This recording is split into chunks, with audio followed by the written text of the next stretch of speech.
Rahayu, Rahayu, Rahayu. Salam Nusantara. Om sembah ning anata tinggalana dendri loko sarono. Wahyat mika sembah ing hulun wijung tatan hono waneh. Sangger agni saking tahan kadiminak saking gedhe kita. Sang cecat metu yang hanawang amu tertutur dinahayu. Wiyapi wiyapoko sarining para mata durlaba kita. Icantan hono tan hono genal alit lawan hono hayu. Utpati stiti linggo ning dadi kita to karon honika. Sang-sangkan para ning sarat sakala neskalat moko kita. Teman-teman Nusantara, saya akan meneruskan ngaji Nirata Prakerta karya Empu Prapanca. Dulu sampai ke sloka 4, saya akan meneruskan sekarang ke sloka 5 ya.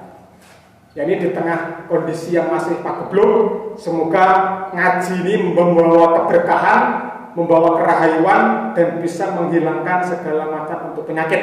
Karena Nirata Prakerta ditulis oleh orang yang suci bernama Dhyang Acarya Nadendra, seorang penganut kasogatan yang sangat luar biasa. Dia menulis jalan kehidupan menuju kesempurnaan yang dikasih nama Nirata Prakerta. Sloka 5. Ring prajnadika mitraning suka lawan swarga tidi wiyen musir. Yang ring durgati duka mitranil gihen. Stirang iket tan kaso yang ring budi maha prakopa. Toya lentang kopo mitrangiwa. Ndak yeking tri pamitra sancaya gegon tekan sayugya lapeng. Bahasa Indonesianya, orang yang pandai dan bijaksana menjadi sahabat kesukaan dan akan menemui surga. Orang berhati jahat menjadi sahabat kedukaan yang sangat kuat mengikatnya sehingga tidak dapat bergerak. Orang yang serakah tiada lain menjadi sahabat kesengsaraan. Itulah 3 sahabat, ketahuilah yang patut dipilih. Nah, ini masih berhubungan dengan sloka sebelumnya ya. Sloka 4 itu menceritakan tentang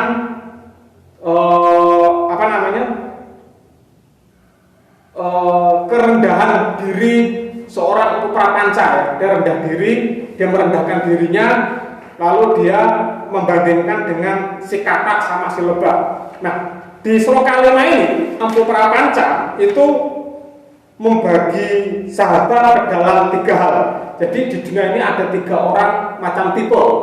Yang pertama adalah orang yang pandai dan bijaksana. Ini menarik. Mengapa menarik? Karena orang pandai tapi kalau tidak bijaksana, maka dia tidak bisa membawa kebahagiaan.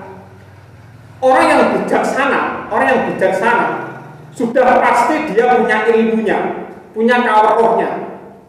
Maka orang yang bijaksana itu, ya, dia sudah tahu ilmunya. Kalau ilmunya dia praktekkan dalam kehidupan sehari-hari.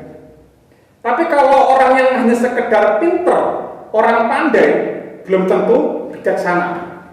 Nah, kata Empu Prapanca, orang yang pandai dan bijaksana itu menjadi sahabat kesukaan, kebahagiaan, dan akan menemui surga. Makanya kalau kita ingin mendapatkan surga, maka syaratnya Anda harus pinter dulu. Mengapa? Karena orang tanpa ilmu itu akan susah untuk hidup yang baik. Contohnya, orang nggak tahu ilmunya berkata baik, maka kata orang akan semuanya sendiri. Hei, kalau dia sama orang tua pun sama, tidak punya unggah-ungguh, tidak punya moral. Ya, orang kalau sudah pinter, sudah tahu ilmunya, maka langkah berikutnya adalah dia harus bijaksana, mempraktekkan ilmu yang sudah ia ketahui agar dirinya itu menjadi pelita bagi dirinya sendiri, keluarganya dan orang lain. Jadi kata Nirata Prakerta, kata Empu Prapanca ini, orang yang pandai dan bijaksana itu pasti bahagia dia akan menjadi sahabatnya yang lain. Orang di sekitarnya menjadi bahagia dan akan menemui surga. Surga bukan sosok gaib, tempat gaib yang wah, ada istananya, ada perempuan-perempuan cacatnya, tidak. Tapi surga adalah tempat kebahagiaan yang hakiki, baik secara kejiwaan maupun secara nalar. Jadi di dunia ini pun bisa menjadi surga dunia jika hidup Anda bahagia. Di kelak jika Anda mati dan Anda meyakini ada satu tempat yang luar biasa baiknya, yaitu kebahagiaan juga, bukan dari surga. Ya. Lalu orang kedua, orang berhati jahat menjadi sahabat kedukaan yang sangat kuat mengikatnya sehingga tidak dapat bergerak. Jadi orang itu kalau jahat, di dalam dirinya penuh kenegatifan, maka dia akan mengalami yang namanya duka, sakit jiwa, sakit berpikir. Di mana-mana dia penuh dengan kedukaan, iri, penuh dengan tidak senang dan orang lain bahagia. Kenapa? Hatinya jahat. Pokoknya kalau hatinya sudah jahat, maka dimanapun berada dia akan selalu jahat. Ya, ini yang bahaya. Makanya kata Empu Prapanca, orang yang berhati jahat itu menjadi sahabatnya kedukaan, dan itu akan meningkatnya. Orang yang sudah berbuat jahat terus menerus tanpa menyadari bahwa perbuatannya itu jahat, itu seperti orang yang terikat tali di lehernya. Dia tidak merasa kalau diikat, pokoknya jalan terus. Padahal di sini itu ada orang yang mengikatnya. Orang yang melihat ikatan tali di lehernya itu kan melihat orang ini pasti gak baik, gitu kan? Nah ini yang mengapa? Karena orang itu kalau sudah terikat di lehernya, artinya orang itu terpasung oleh sesuatu yang sendiri tidak bisa lepas, ya. Seperti sapi itu kalau udah ada talinya susah. Mengapa demikian? Karena sapi itu dasarnya hewan, itu kan berontak, ya. Tidak jinak. Makanya menjadi jinak dikasih tali. Nah manusia yang selalu berbuat jahat itu seperti tali tadi itu mengikatnya dia tanpa dia rasakan bahwa di dalam di lehernya ada ikatan tali. Nah ini. Lalu orang yang ketiga, orang yang serakah, tiada lain menjadi sahabat kesengsaraan. Ya. Jadi serakah itu sengsara. Temannya punya sepeda, iri, serakah, dia ambil sepedanya. Tetangganya beli perhiasan, serakah, dia ambil perhiasannya. Nah ini orang serakah seperti itu, sengsara terus hidupnya, sama seperti orang jahat tadi itu. Hampir sama aja sebenarnya. Kalau jahat itu lebih kepada keumuman, tapi kalau serakah itu lebih kepada kebendaman, pangkat dan seterusnya. Ya. Temannya naik pangkat, dia serakah, dia sikut temannya dengan cara yang licik, serakah pokoknya dia. Ya. Nah itulah kata pokoknya, itulah tiga sahabat, ketahuilah yang patut dipilih. Makanya di dalam berteman harus pilih-pilih. Apakah orang yang hendak Anda jadikan teman itu orang yang pandai dan bijaksana? Apakah orang yang Anda temui itu jahat? Ataukah orang yang menjadi teman Anda itu serakah atau tidak? Ketika Anda tahu teman Anda itu serakah, tinggalkan. Ketika Anda tahu teman Anda itu jahat, tinggalkan. Ketika Anda tahu teman Anda itu pandai dan bijaksana, pergaulilah dia, karena Anda akan ketularan hasil kebijaksanaannya. Ya. Sloka 5. Sang seponyo lono prihen pinaka mitra sadu canta kreti lawan hewa minitra tan kujana durtawas maweh wadaka tentan bangsa mamitra wayasa sago tranyan wisirna pejah ndah mangko jana durwiweka tumemu ning wihna ndak tanpa pama. Bahasa Indonesianya, kesimpulannya, usahakanlah terus-menerus berteman dengan orang yang bijaksana, dan berbudi pekerti mulia. Dan janganlah berteman dengan orang yang jahat, loba, dan serakah, karena akan membawa bencana. Lihatlah angsa yang berteman dengan burung gagak, seluruh keluarganya habis dibunuhnya. Seperti itu orang yang kurang WWK atau berhati-hati akan menemui bencana yang besar. Nah, ini pesan yang para panca, di dalam berteman harus betul-betul jeli. Kita harus berteman dengan orang yang bijaksana dan berbudi pekerti mulia. Empu Prapanca melarang kita berteman dengan orang yang jahat, loba, dan serakah, karena orang yang jahat, loba, dan serakah itu akan membawa kesengsaraan. Empu Prapanca mengibaratkan seperti seekor angsa yang bertemu dengan seekor burung gagak. Angsa itu kan simbol kebaikan ya, simbol tentang kasih sayang, cinta. Lalu burung gagak itu kan simbol kejahatan, simbol kematian. Meskipun itu ini hanya ibarat, hanya ibarat saja. Nah, burung angsa yang berteman dengan burung gagak itu tidak tahu kalau sang gagak itu jahat. Maka karena dia sudah salah berteman dengan burung gagak, maka sang gagak ini membunuh semua keluarganya angsa. Apa yang terjadi? Yang terjadi adalah kebencanaan. Ketika semua keluarganya angsa dibunuh oleh burung gagak, maka pada akhirnya sang angsa sendiri akan dibunuh oleh gagak. Kenapa? Karena gagak ini loba, serakah. Loba itu apa saja yang serakah sih? Jahat, jahil ya. Dan jahat. Makanya di dalam berteman kita harus hati-hati. Jika teman kita itu serakah, jahat seperti burung gagak, segera dijauhi. Kalau teman kita itu seperti angsa, bijaksana, berpekerti mulia, kasih sayang, terjadikan sebuah teman. Karena mereka ini orang yang baik itu akan membawa kebaikan pula. Itu kalau orang yang jahat itu pasti membawa kejahatan pula. Sloka 7. Anhing tansipi mewehin wang tang prajna wiweka nulus prajna nindita tawi mewek ika sang mahyun pamujen hayu yatyan pujita karmadura tan anem wajenana mewek teman sang yang sakra duwin winodana saweng tiap yang taning durlaba. Bahasa Indonesianya, namun tidak mudah mengetahui orang yang bijaksana, WWK dan tulus hati. Orang yang pandai bijaksana juga sukar mendapatkan keselamatan. Begitu juga orang yang berbuat mulia untuk menemui kesempurnaan sukmawi. Sang yang sakra juga harus diberi petunjuk untuk mencapainya, karena sangat sulit. Nah, ini pesan baik lagi.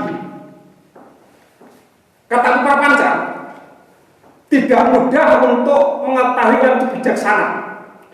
Meskipun dia seorang yang dikenal baik oleh masyarakat, seorang resi, seorang tokoh, seorang begawan, tetapi untuk mengetahui apakah betul orang itu bijaksana atau tidak sangat sulit.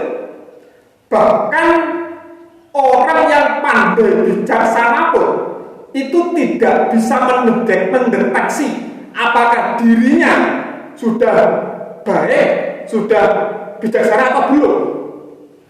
Orang yang bijaksana pun atau orang pandai juga kesulitan mengetahui apakah orang lain itu bijaksana atau tidak. Karena ada juga orang yang kelihatannya bijaksana, pandai, tapi artinya jahat, culas. Ada juga orang yang kelihatannya itu kasar, serem, tapi justru hatinya itu penuh dengan kebijaksanaan, welas asih. Jadi kita harus berhati-hati dalam menentukan atau memilih orang itu. Maka dikasih saran, gunakanlah WWK, pengetahuan yang hakiki. Hati-hati. Ini nggak bisa sekali dua kali. Saking lama bergaulnya, jadi kalau bergaul sama orang itu hati-hati. Orang ini baik, Bagaimana baiknya? Apakah sama teman yang lain baik atau tidak? Apakah sama keluarganya baik atau tidak? Jangan cuma bilang, oh kalau sama kita baik karena ada maunya, tapi sama orang lain dia jahat. Nah itu nggak bisa juga, harus hati-hati juga ya. Bahkan sang yang sakral pun harus diberi petunjuk untuk mencapainya. Nah ini sang yang sakral ini ada yang mengidentikan dia adalah Raja Surga atau Dewa Indra. Mengapa demikian? Kita tahu dalam sejarah Hindu itu Dewa Indra adalah Raja Surga. Tetapi Dewa Indra ini dewa yang dalam ceritanya penuh dengan kedengkian juga. Coba lihat ceritanya antara Dewa Indra dengan Sri Krishna ya. Dewa Indra dalam Mahabharata sama, dalam dirinya penuh dengan iri dengki, serakah, penuh dengan ketamakan. Dia ingin menjadi seorang raja surga yang disembah oleh banyak orang. Maka Pak untuk Prapanca, sang sakra pun, Dewa Indra pun tetap harus diberi petunjuk. Sri Krishna adalah orang yang langsung menegur Dewa Indra. Nah, itu ada dalam cerita Krishnayana. Jadi untuk mengetahui kebijaksanaan itu harus hati-hati. Tidak bisa sekaligus, tidak sekali dua kali, tapi butuh waktu yang lama agar bisa tahu betul bahwa orang itu bijaksana atau tidak. Sloka 8. Biar tekan kakaniscayan rusitikan plasmin sudairyo neng manah kakyang ganin amat binukti mangaremba donyo saking lemah lot mretya mateken paras royo mijil wahining tinandurniro panggil rakwa samangkan kono ning asap yahyun manemwang pala. Bahasa Indonesianya, betapapun sulitnya meningkatkan kesukmawian tersebut, teguhkanlah hati seperti mendapatkan makanan dengan menanam padi di tanah, harus dengan penuh kesabaran. Dengan pertolongan orang lain akhirnya keluarlah hasil yang ditanamnya. Seperti itu jugalah orang yang ingin berhasil. Nah ini sloka 8 ini sudah mulai berisi tentang pengetahuan sukmawi. Jadi kalau orang itu ingin WWK, ingin hatinya itu jernih untuk bisa mengetahui orang lain, maka tidak bisa instan. Harus ada lagunya, ada tirakatnya, semedinya harus kuat. Ya. Maka untuk meningkatkan kesukmawian yang sifatnya ketuhanan ilahiyah itu, kita harus meneguhkan hati kita. Teguh hati itu artinya bisa konsisten. Misalnya kalau kita semedi sehari 1 jam, besoknya itu sama, 1 jam berurut, ya tidak tidak berubah-ubah, gitu kan? Nah, seperti orang yang ingin makan, kata Prapanca, seperti orang yang ingin makan, dia harus menanam padi dulu di sawah. Dan untuk menanam padi, dia nggak bisa sendirian. Dia butuh orang lain yang membajaknya. Dia butuh orang lain untuk ikut mencangkulnya. Dia butuh orang lain untuk ikut memanennya.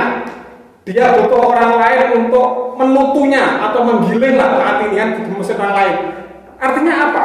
Orang yang ingin betul-betul itu mencapai kesempurnaan diri, pencerahan sukmawi, dia butuh orang lain saling membantu. Karena energi yang positif, yang seimbang, yang sevibrasi itu akan membantu kita mencapai keinginan diri kita yang luar biasa. Tapi kalau kita berkawan dengan orang-orang yang tidak sevibrasi dengan diri kita juga akan hancur. Karena tidak akan mendukung, justru akan menghancurkan energi kita. Nah, kalau kita ingin tercerahkan rohani kita, sukmawi kita butuh orang yang sudah tercerahkan. Para petapa, para resi, para begawan. Supaya apa? Supaya kita menjadi orang yang betul-betul paham tentang jalan yang akan kita lalui. Seperti petani. Petani jika ingin sukses dalam menanamnya, dia harus tahu ilmu pertanian. Dari mana? Dari orang lain yang sudah lebih dulu pengalaman dalam bidang pertanian. Kalau dia ingin tahu cara membajak yang baik, maka mereka terus tahu belajar kepada orang yang sudah punya pengalaman membaca yang sudah lama. Artinya apa? Hidup ini penuh dengan belajar, belajar, tidak berhenti. Orang yang berhenti belajar, maka dia tidak akan mencapai kesempurnaan. Orang bodoh itu orang yang berhenti belajar, tapi orang yang pandai justru dia akan terus belajar. Mengapa? Orang yang bodoh akan merasa dirinya pandai, tapi kalau orang pandai justru akan merasa dirinya bodoh, maka dia akan terus belajar dan belajar. Nah, seperti itulah orang yang berhasil harus belajar terus. Tidak bisa dia berhenti. Belajar membaca buku, belajar berguru, belajar merendahkan dirinya seperti prapanca, tidak tinggi hati, tidak memamerkan ilmunya, dan seterusnya. Sehingga apa? Ada pepatah dari Cina. Kalau kamu ingin pandai, kosongkanlah gelasmu. Artinya apa? Jangan diisi terus. Karena kalau sudah merasa hebat, merasa linue, maka orang akan malas untuk mengisinya. Nah, maka dalam ilmu Jawa itu semakin padi itu berisi, semakin merunduk dan semakin bermanfaat. Nah, begitulah orang. Ya. Ini pupuh kedua, ya, pupuh kedua sloka 9. Tanlian ring mangusir gunandika caneh-caneh kramaniko. Lawan tingkahi sang widabdo mangamar suratna wanita wang budinta masewaken prepati len maren sirogiri ndah yekan poa catur prakaraniko tan dadi ning gelis-gelis. Bisa tulisannya, tiada lain bertindak sabar untuk mendapatkan hal itu. Demikian juga dengan orang yang pandai memikat gadis cantik. Demikian juga bila ingin mengabdi kepada raja atau hendak mendaki puncak gunung. Itulah 4 hal yang tidak dapat dicapai dengan tergesa-gesa. Ini masih perlambang, artinya orang itu kalau sabar untuk mendapatkan sesuatu, maka dia akan teguh menjalankan keinginannya dengan konsisten. Seperti orang yang ingin memikat gadis cantik, ya. Ada seorang gadis cantik jadi pujaan hati, dia jatuh cinta, maka harus sabar mendapatkan hatinya, merayunya, tulus menolongnya, berkata baik, pasti dapat. Jangan sebaliknya, ada gadis cantik, dia cuma tidak ada usaha, kata-katanya malah kasar, ya pasti dijauhi. Tapi kalau kata-katanya lembut, penuh kasih sayang, tiap hari perhatian, pasti akan meluk sendiri gadis cantik itu. Kenapa? Ternyata laki-laki ini perhatian. Tapi tunjukkan juga setelah mendapatkan gadis cantik, tetap harus tulus dalam mencintainya. Jangan cuma depannya habis itu berbuat yang kasar. Nah, itu artinya ada keinginan yang jelek, yang jahat. Maka gadis cantik pun harus hati-hati. Jika ada pria merayu Anda, dia terus atau tidak, jangan langsung senang. Nah, ini makanya dalam memikat gadis cantik harus tulus, ya, harus sabar, harus konsisten, harus dia tunjukkan dengan penuh kesabaran. Itu harus. Pun sama, orang yang mengabdi kepada raja harus tulus. Kita ingin mengabdi kepada pimpinan, pada presiden, RT negara harus tulus. Jangan ada mencari sesuatu, mencari pamrih. Ya. Kenapa? Kalau kita mencari pamrih, nanti setelah kita dapatkan apa yang kita inginkan, kita akan berbuat jahat pada akhirnya. Maka para koruptor, orang pejabat-pejabat yang korupsi itu, di dalam pengabdiannya sebagai pejabat negara tidak tulus, tidak sabar. Dia ingin dipuji oleh atasan, dipuji oleh rakyat supaya dipilih lagi menjadi anggota DPR, supaya dia dipilih menjadi kepala desa. Tidak tulus. Akhirnya ada bantuan sosial, dia ambil uang milik orang lain, dia curi. Ini bahaya, ya. Ataupun orang yang hendak mencapai puncak gunung, Gunung Keluh misalnya kan, dari bawah ke atas harus hati-hati, banyak duri, jalan terjal. Maka semua itu untuk mencapai apapun itu tidak bisa tergesa-gesa. Basa Jawane gelis. Jadi gelis itu basa Jawa artinya tergesa-gesa. Misalnya, nek mana Jo gelis. Kalau makan jangan terburu-buru. Ya.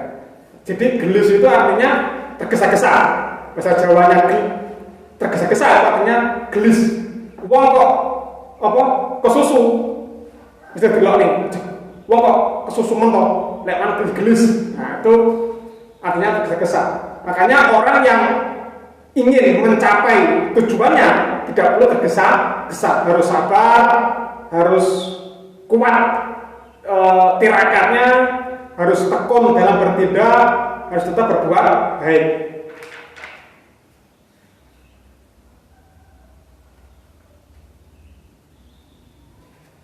Sloka 10.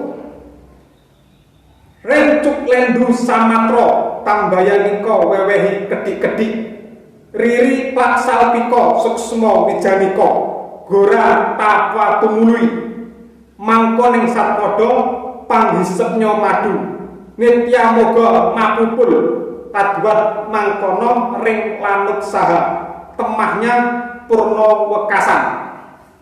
Bahasa Indonesianya, pada waktu paruh bulan membesar perlahan, juga seperti pohon beringin berasal dari biji yang kecil lalu menjadi besar. Demikian juga lebah dalam menghisap madu sehingga banyak terkumpul. Seperti itulah tak henti-hentinya berbuat hingga akhirnya menjadi sempurna. Ini masih perlambang. Nah, yang pertama dia Mpu Prapanca mengibaratkan seperti bulan. Bulan itu untuk mencapai purnama sidi, sempurna, itu awalnya kecil, jeleren gitu kan, lalu menjadi muncul besar-besar, bulan sabit, lalu seperempat, lalu menjadi sempurna. Jadi bulan itu tidak langsung tiba-tiba sempurna. Pun juga pohon beringin yang tinggi, rindang itu tidak muncul seketika, itu dari biji dulu. Biji jatuh ke tanah, ada di bawah burung, lalu tumbuh kecil, nanti kena ulat atau kena hama, bertahan besar lagi sampai menjadi pohon beringin yang besar. Pun sama, lebah itu terkumpulnya madu dalam sarang lebah tidak seketika. Lebah datang ke satu kuncup bunga, diambil saringnya, dia taruh di sarangnya, cari lagi, taruh di sarangnya. Dan lebah itu tidak kerja sendirian. Yang namanya lebah itu kerja bareng-bareng, ada pemimpinnya. Kalau sendirian susah. Nah makanya kata Prapanca itu lebah itu terus mencari madu, dikumpulkan di sarangnya secara bergotong royong sehingga menjadi banyak. Ketika banyak diambil oleh manusia. Ya, jadi artinya apa? Segala sesuatu itu untuk mencapai kesempurnaan harus tahan banting, harus teguh, harus kerjasama dengan lain, harus gotong royong, butuh pemimpin yang bisa memimpin seperti lebah, butuh ratu. Karena kalau nggak ada pemimpinnya, rusaklah segalanya. Ya. Kalau Anda ingin memikat gadis cantik, Anda butuh orang yang ahli memikat. Ya. Sehingga apa? Sehingga pikatan Anda tercapai. Nah, dan seterusnya. Ini masih perlambang-perlambang yang disebutkan oleh Mpu Prapanca. Jadi untuk menjadi orang yang weka, orang yang pandai, orang yang bijaksana itu butuh usaha, butuh ketekunan, butuh kesabaran. Tidak bisa otomatis atau instan. Baik, saudara-saudara Nusantara, kita akhiri ngaji kita tentang nilai tata kata hari ini. Semoga bermanfaat. Seperti biasa di akhir perjumpaan kita akan membaca permohonan kepada Sang Hyang Batara atau kepada Tuhan yang Maha Kuasa. Santawyo Wahijon Batara Paramartat Yantoreh Niskolo Santansah Sinamadi Mungwi Tengahing Retikto Sunyoloyo Surya Pomo Siron Prakoso Menuhi Sarwat Modip Todwolo Biak tawas kahidep Swadipo Suminolum Ren Manah Niscolo Om. Duh jagat Dewa Bathara, yang jagat Pramudita Bono Langgeng. Om ulun Basuki Langgeng. Om ulun Basuki Langgeng. Om ulun Basuki Langgeng. Rahayu, rahayu, rahayu.